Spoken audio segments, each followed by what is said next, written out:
It was the summer of 2003, in the sun-scorched sprawl of Silicon Valley, California, where two men sat across a table in a quiet conference room and decided they were going to do something the entire American automotive industry had declared impossible. Martin Eberhard and Mark Tarpenning were not car manufacturers. They were not engineers with grease under their fingernails or executives with decades of Detroit steel in their blood. They were technologists, men who believed that the future of transportation had nothing to do with gasoline and everything to do with electricity. The company they incorporated on July 1, 2003, was named after Nikola Tesla, the Serbian-American inventor whose brilliant but tortured mind had once imagined a world powered entirely by clean, invisible energy. That name was not chosen by accident. It was a declaration of war. America in 2003 was a nation drunk on oil. The Iraq War had just begun, gasoline prices were climbing, and the entire economy was quietly held hostage by a network of fossil fuel interests so deeply embedded in Washington, D.C., that challenging them felt not just difficult, it felt suicidal. General Motors had just killed the EV1, its own electric vehicle program, crushing the cars in the Arizona desert, while their drivers wept and protested outside the gates. Ford, Chrysler, and every major automaker had made a silent, collective decision. The electric car was not profitable, not practical, and not welcome in America. The oil lobby had won, or so they believed. Eberhard and Tarpenning needed money, serious money, and in early 2004, they found themselves sitting across from a man who had already made his first fortune by co-founding PayPal and selling it to eBay for $1.5 billion. His name was Elon Musk. He was 32 years old, absurdly wealthy, and possessed of a certainty that most people found either inspiring or deeply unsettling. Musk did not just invest in Tesla. He injected $6.5 million of his own money into the company and took the role of chairman of the board. Those who were in the room that day later said that something shifted the moment Musk walked in. The project stopped feeling like a startup and started feeling like a mission. The road from that conference room to the first Tesla Roadster was paved with near bankruptcy, engineering disasters, supplier failures, and a relentless American press that treated the electric car with the same condescending amusement one might reserve for a child who claims they will grow up to be an astronaut. But in 2008, the Tesla Roadster launched, a sleek, impossibly fast electric sports car that could go from 0 to 60 miles per hour in under 4 seconds. It did not just challenge the automotive industry, it humiliated it. For the first time in American history, an electric vehicle made people feel something that no environmentalist lecture or government incentive had ever managed to produce. They felt desire. They wanted it. And that desire changed everything. By 2012, Tesla had released the Model S, a full-sized luxury sedan that Consumer Reports called the best car they had ever tested. Not the best electric car, the best car, period. Elon Musk, now the CEO after a brutal boardroom struggle that had pushed out both Eberhard and several early investors, stood at the center of a cultural earthquake. America was waking up. Charging stations were appearing on highways. State governments were rewriting emissions laws. Detroit was panicking behind closed doors while publicly insisting that Tesla was a fad. It was not a fad. It was the beginning of the end of the American oil age. The years between 2012 and 2017 were not a triumph. They were a war. And Elon Musk was fighting it on every front simultaneously. The American oil industry, which had spent over a century building one of the most powerful lobbying networks in the history of democratic governance, was not going to surrender its dominance without a brutal, sustained campaign of resistance. Koch Industries, the fossil fuel conglomerate controlled by Charles and David Koch, began funding a quiet but devastatingly effective effort to roll back electric vehicle incentives across multiple American states. Legislation appeared in state houses from Georgia to Michigan that seemed specifically engineered to make Tesla's business model impossible. Bills that banned direct-to-consumer car sales, that stripped away tax credits for EV buyers, that quietly defunded charging infrastructure programs. The men behind these bills never mentioned Tesla by name. They never had to. Everyone in the room knew exactly what they were doing. Meanwhile, inside Tesla's Fremont factory in California, the pressure was reaching a point that several senior engineers would later describe as genuinely dangerous. The Model 3, Tesla's first mass-market vehicle aimed at ordinary American families rather than Silicon Valley millionaires, was supposed to be the moment the electric revolution became democratic. It was supposed to prove that clean energy was not a luxury for the wealthy, but a right for everyone. But the production line was a nightmare. Robots malfunctioned, supply chains collapsed. Elon Musk, in a moment of extraordinary and perhaps reckless transparency, publicly admitted that Tesla was hemorrhaging cash at a rate that could destroy the company within months. He was sleeping on the factory floor. His executives were working 100-hour weeks. Short sellers on Wall Street were circling like sharks, betting billions of dollars that Tesla would fail, that Musk would break, that the electric dream would die the same death it had died with GM's EV1 in that Arizona desert years before. It did not die.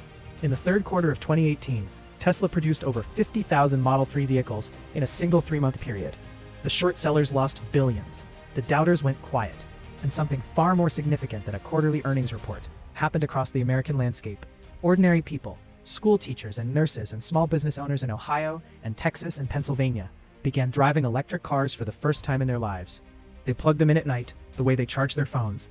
They never visited a gas station again. The psychological shift was quiet but seismic. An entire generation of Americans began to understand, for the first time in their lived experience, that the relationship between human beings and fossil fuels was not a law of nature. It was a choice, and it could be unmade. What Tesla did to America was not simply sell electric cars. It rewired the imagination of an entire industrial civilization. General Motors, the same company that had crushed its own electric vehicles in the Arizona desert, announced in 2021 that it would phase out gasoline-powered cars entirely by 2035. Ford, the company that had built the American identity around the roar of a combustion engine, invested $11 billion into electric vehicle production. Even the United States government, the same government that had for decades been quietly shaped by oil industry donations and lobbying, signed the Inflation Reduction Act in 2022, pumping hundreds of billions of dollars into clean energy and electric vehicle infrastructure. None of this would have happened without Tesla. None of it. The dominoes fell because one company, built by two men in a Silicon Valley conference room in the summer of 2003, refused to accept the world as it was. Elon Musk himself became something America had not seen before, a figure too complicated, too contradictory, and too powerful to be simply celebrated or simply condemned. His politics fractured his fan base. His acquisition of Twitter, later renamed X, made him one of the most controversial men on the planet. Governments in Europe and Asia began scrutinizing Tesla's data practices and manufacturing agreements with a suspicion that would have seemed absurd in 2012. But the machine he had built was no longer dependent on the mythology surrounding its creator. Tesla had become larger than Musk, in the same way that Apple had become larger than Steve Jobs. The idea had escaped the man, and ideas, once they escape, cannot be recaptured. Today, as you stand at any highway rest stop across the continental United States and watch a row of Tesla superchargers humming quietly in the afternoon heat, it is almost impossible to fully grasp the magnitude of what changed. A decade ago, those charging stations did not exist. The cars plugged into them did not exist. The political will to fund them, the legislation that protected them, the cultural permission that normalized them, none of it existed. America was a nation so thoroughly built around the internal combustion engine that its highways, its suburbs, its entire physical geography had been designed with gasoline in mind. Changing that was not an engineering problem. It was a civilizational problem. And civilizational problems do not get solved by governments or committees or 5-year plans drafted in Washington conference rooms. They get solved by obsessed individuals who refuse to be reasonable. The story of Tesla is, at its deepest level, a story about the violence of disruption. How genuine change does not arrive politely, does not ask permission, does not wait for consensus. It arrives like a collision. It breaks things. It destroys industries and careers and comfortable certainties.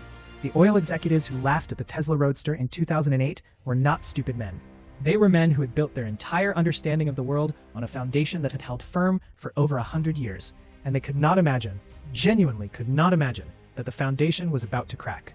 That failure of imagination cost their companies hundreds of billions of dollars. It cost America decades of progress it will never fully recover. And it is a warning that echoes far beyond the automotive industry, into every sector of American life where powerful interests have mistaken their own dominance for permanence. There is a photograph taken inside the Tesla Fremont factory in late 2018, during the darkest months of the Model 3 production crisis, that captures something essential about this entire story. In it, Elon Musk stands on the factory floor, surrounded by half-assembled vehicles and exhausted workers, his shirt untucked, his eyes carrying the particular hollowness of a man who has not slept properly in weeks. He does not look like a visionary in that photograph. He does not look like the richest man in the world, or the savior of the American automotive industry, or the architect of a clean energy revolution. He looks like a man who has bet everything on something the world told him was impossible, and who is no longer entirely certain he was right. That uncertainty, that human, fragile, terrifying uncertainty, is perhaps the most honest thing about the Tesla story. The future was never guaranteed. It was fought for, inch by inch, dollar by dollar, sleepless night by sleepless night, in a factory in California, while the rest of America watched and waited and doubted. America did not change because it wanted to. America changed because Tesla made it impossible not to. because a $6.5 million bet in a Silicon Valley conference room in 2014 set in motion a chain of events so consequential that a century from now, historians will mark it as one of the decisive turning points in the story of human civilization on this planet. The age of oil did not end with a bang. It ended with the quiet hum of an electric motor on an American highway, carrying a family toward a future that once seemed like science fiction and now, remarkably, irrevocably, simply feels like life. That is what Tesla did to America. It did not just change how Americans drive, it changed what Americans believe is possible. And once a nation changes what it believes is possible, nothing, not lobbying money, not entrenched industry, not a century of habit and infrastructure and cultural identity, can put the old world back together again.